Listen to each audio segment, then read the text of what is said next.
खौफ में इसराइल और हमले के लिए ईरान तैयार हो चुका है।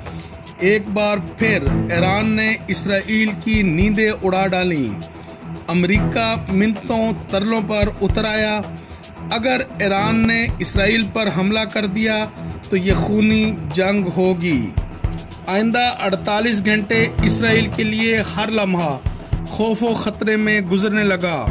खतरा बहुत बड़ा है। ईरान ने मुसाफिरों को भी सफरी मामलात से रोक दिया है, जबकि दुनिया भी इस हमले पर परेशान हो चुकी है, क्योंकि ये खूनी हमला बड़ा होगा।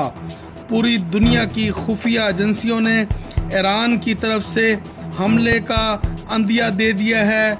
यूं 48 घंटे बहुत अहम दिखाई दे रहे हैं। याद रहे कि अमेरिका अगर इसराइल की हमायत करता है तो यकीनी तौर पर रूस ईरान की हमायत के लिए मैदान में आएगा। फिर ये जंग थमेगी नहीं, बल्कि बहुत बड़ी लपेट में खूनी जंग में तब्दील हो सकती है।